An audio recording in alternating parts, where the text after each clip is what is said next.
O kalma lang sa mga kapatid nating ARMY dyan dahil isang tulog na lang, maririnig na po natin ang comeback album ng BTS na Arirang.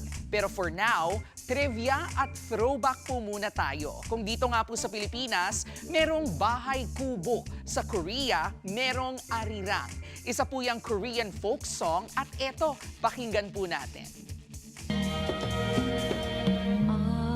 Arirang, arirang, arariyo. Arirang gokero nung mo ganda.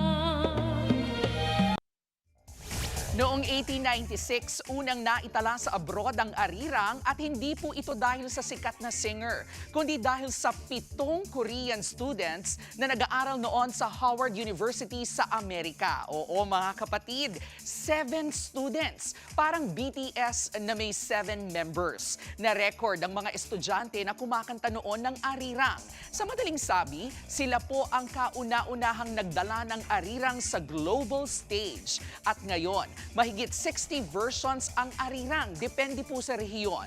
Iba-iba ang tunog pero iisa ang hugot. Tungkol sa pag-ibig, lungkot at paghihiwalay noong panahon ng pananakop ng Japan, naging silent protest po ang anthem na ito. Hanggang sa noong 2012, kinilala ng UNESCO ang Arirang bilang Intangible Cultural Heritage. At yung Arirang, Arirang, Arariyo ang nagbukas ng maraming oportunidad. Bago pa ang global fame ng BTS, may nauna ng 7 members na nakatatak na rin sa kasaysayan. Kaya mga kapatid naming ARMY, tandaan po natin na ang Arirang album ng BTS ay hindi lang basta set ng mga kanta, kundi may malalim itong kahulugan na gaya ng K Alaman ay K Yamanan. K? Okay. Mga kapatid, Jervy Wrightson po. Eto na nga. Para sa latest showbiz news at iba pang K-Alaman, mag-follow at mag-subscribe na sa social media pages ng News 5.